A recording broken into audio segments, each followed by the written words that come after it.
All right, another video, and it's really just to finalize my cataloging of this time in my um, pre-apprenticeship journey, let's say.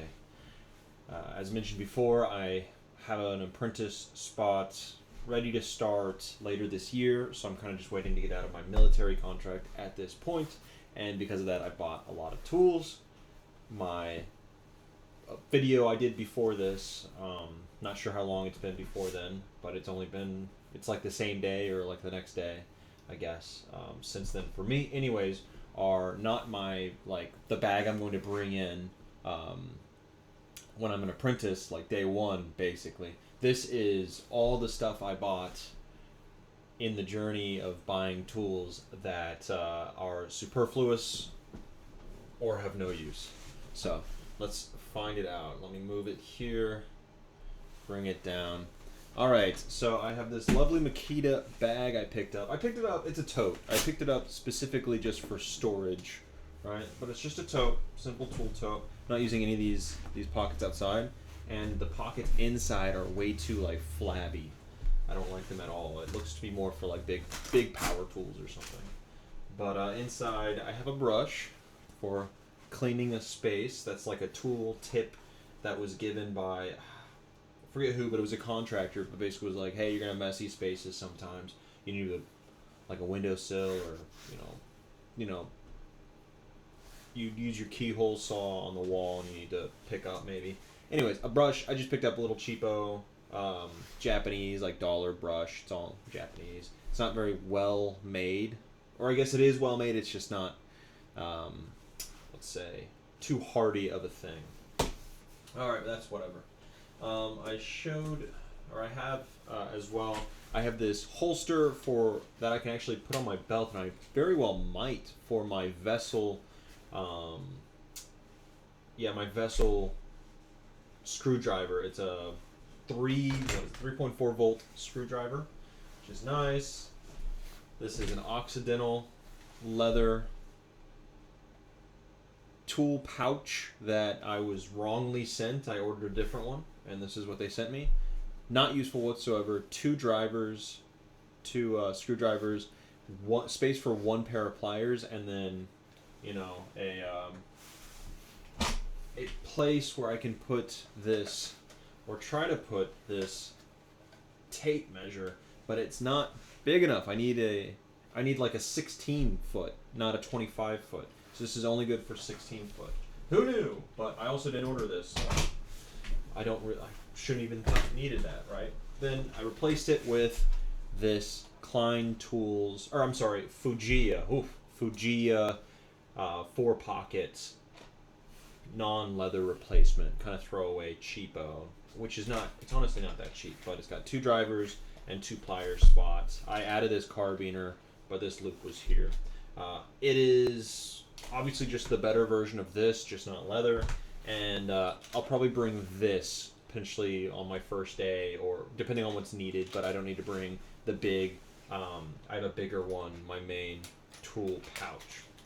Alright, the rest of the bottom of this bag is just a Makita strap for here. I'm not going to bring that out because it's wide. Alright, this I actually will use. It's just for cleaning. It's the wire brush. No big deal there. I'm going to put that by I have these 2 tools here. Nothing crazy. Let's bring that down. I'm actually going to re-put all this in the bag to give more space for the kind of useless tools or the superfluous tools. I picked up this Tajima pocket knife. It's got this paint can opener at the bottom, and then it's just, a regular utility knife, right? With blades. You might not be able to see it very well, but it's got just a blades you can knock off if you need to. But I don't need to right now. I do have a pack of, this is like a backup blade in case my Fiskars goes poorly.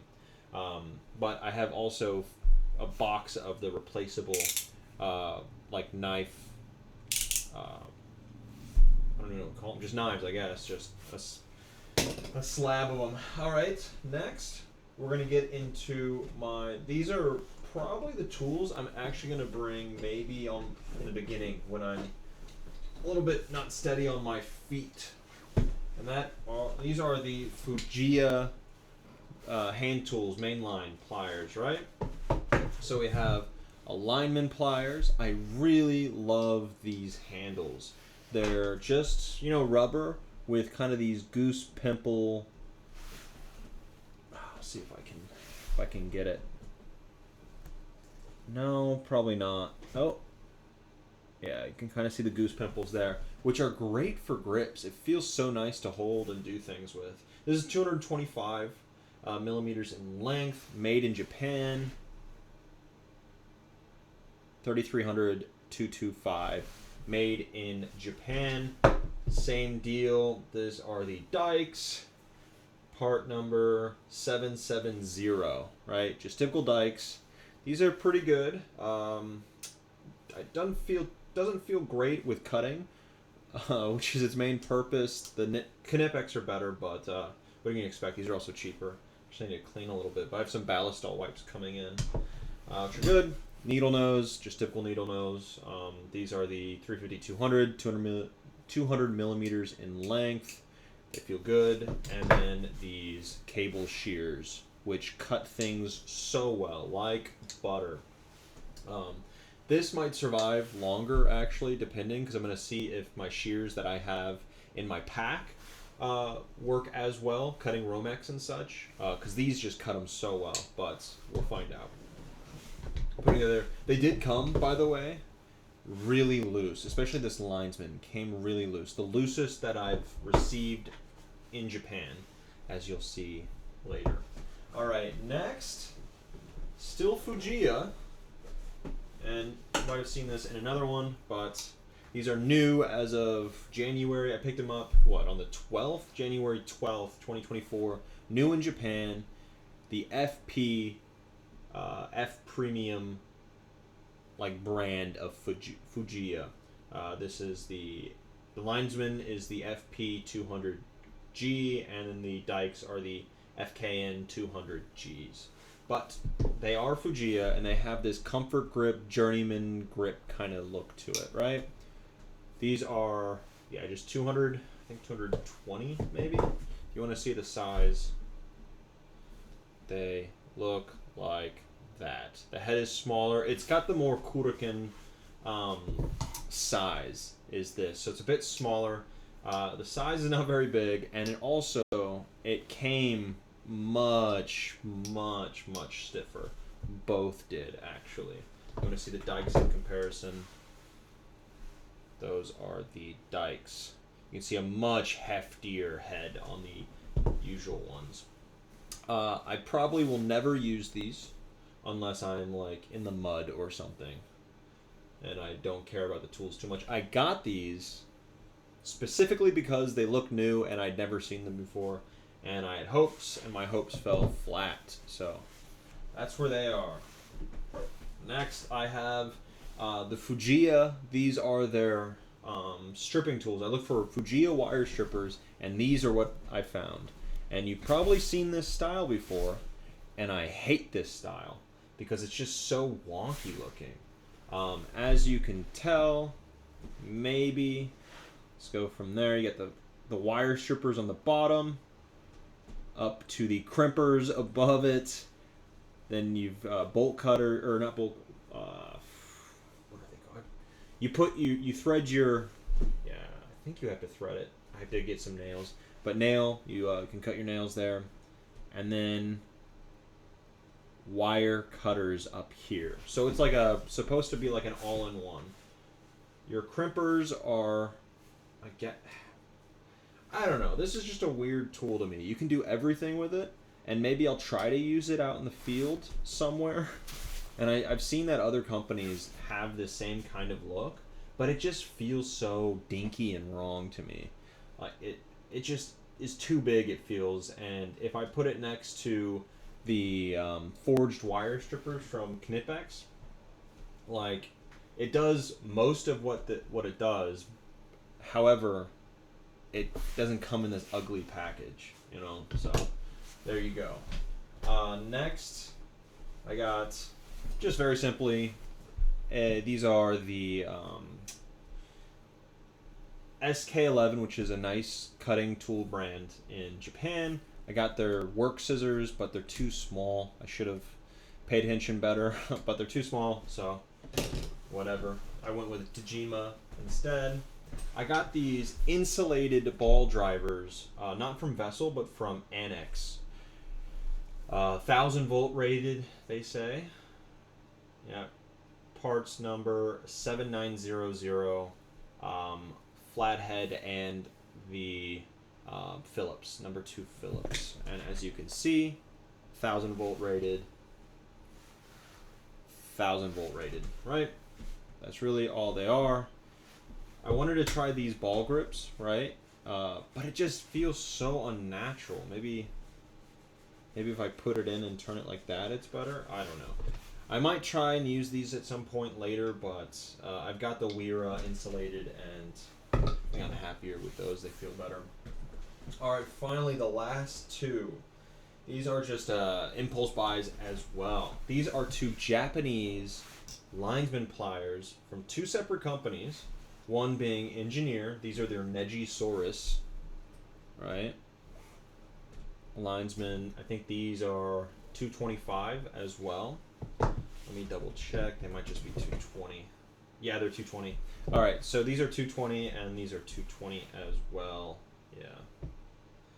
About. Although the Negisaurus is a little bit shorter than this. 3 Peaks. 3 Peaks is the other one. This like purple handle. Both are just rubber. The Negisaurus feels the worst out of it. This 3 Peaks has this nice little ribbing on it. Not very high ribbing, and it feels pretty good. But this Negisaurus, the reason why I got these, I won't be in Japan forever, and I want to get these while I can cheap. They're interesting looking. And they also are different from the other linesmen's, in which, if you take a look at this Fujiya and any other linemen's, they're just, it's a straight cut. This cutter right here just cuts. Not like scissors, not like,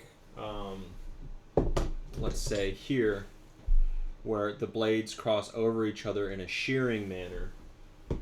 Most linesmen with like the New England kind of look to it don't have that shearing cut, right? And these both do have it, which is what I wanted to try out and see. So the Engineer, though, the Negisaurus, is just so dang rough right out of the box. I've put so much time and effort into this in the last couple days, and it's still not the greatest, so I have to continue working on it. Cutters are good, and it's got, why I actually picked this up as well, it's got the cross hatching on the head like that, and on this side like that, which Fujiya and this 3 Peaks don't actually. It's just straight across, which is not the best for grip, not at all. This is the Fuji's, what is it? Fujiya's. Actually, let me double check on the new ones. I bet they are the same. Yeah, these new ones are the same. These Negisaurus actually have that cross hatching for a better grip. So I'm a big fan of that. It's also got a much bigger, this is the 3 Peaks right here. It's got a much bigger head on the top. Even bigger than, this is the regular and actually big size of the Fujiyas. These Negisaurus have a big head on the top. So I really like that going into it, so I just need to put a lot more work into it, and I think this will become interesting to me. And then with these 3 Peaks, they came out pretty smooth. So pretty smooth. I won't need to put very much work into it at all. There's something that apparently this Makita bag has some in it because it's getting a little fur on it. But 3 Peaks, very smooth. Shear cutters, very nice. Kind of a smaller head, and but it's nice. I really like it. It looks cool. It's smooth. I like it when they come smooth out of the box. And yeah, so I really like the Linesman. Who doesn't like Linesman, and especially how they look, right? So just classic pliers. I love them. But as you can tell, they look so nice, and I wanted to get them because of that. And I will have to put some work into it. But these are how I. They're all made in Japan, by the way. At least they should be. The engineer doesn't say. It's probably Vietnam or something. That's a lot of the tools as well. But what my plan for these aren't just like, hey, let's put them on the wall. Let me put this up. There we go. It's not just like put them on the wall, right? What I plan to do with these is I have Knipex. I have the good stuff, but I don't want to start my apprenticeship, just rocking the Lexus, right? And running with the Lexus, running with the Audi of tools, right? What I want to do is use these kind of worse or maybe less expensive tools while I'm learning the trade. So I might be doing things poorly and treating these not as well, damaging them, cutting live wires, making the mistakes that I know I will make and that probably a lot of people make. And I don't want to make those mistakes on a nice plier. Cutting a live wire, I'd much rather be carrying the Knipex because of the insulation, right? So maybe that's a bad example, but just, any kind of rookie mistakes that might damage my tools, I don't want them to be on a fresh Knipex. I want to earn that. I want to earn the ability to use them. The reason why I have these in my mind, these cheaper things, are so that I can actually work from the bottom up using these tools. I do plan, actually, I think as I mentioned, I do plan on having my first tools to be used as these Fujiyas. Great grips, smooth, and great size, really great size. These I will definitely be rocking in my first who knows how long in the trade. These I don't know about. These kind of like, very much like these are kind of just impulse buys, and I'm weak. And the rest of this, kind of the same. But these orange grips which were in fact the first tools I ever bought, right? Big tools. These are the ones I will be rocking in the first, at least few months to full year of my time in the trades. But really that's it. I just wanted to show you the extra tools I have. I think I showed it as well, minus this crappy Irwin pair of strippers, right? Minus that, because I plan on leaving this with my current work. We have a few tools that are needed, but not too many times. We just have a few ITs, that kind of stuff, doing stuff. I'll probably leave it with them and not even transfer it over to America. But these are what I'll be rocking. I'll just put those in their own dedicated holder. Put these lovely extra linesmen in their own. There you go. And then a bunch of extra stuff just around, right? I don't know what I plan to do with this Makita bag, to be honest. It's not the best of bags. It's their most premium, though, that they had in the store. And yeah, that's kind of it on that. I will be getting more tools in the future. There are still gaps to fill, definitely, but on the low end of my tools, I think that'll be it. The next stuff I'll get will just be, if I'm filling the hole in my tool bag, it will be with high-end things that I only need to buy once, cry once, right? But yeah, that's it. Video was longer than expected, but it's kind of, this has always been for me, and yeah, I'm just cataloging the journey. All right, next time.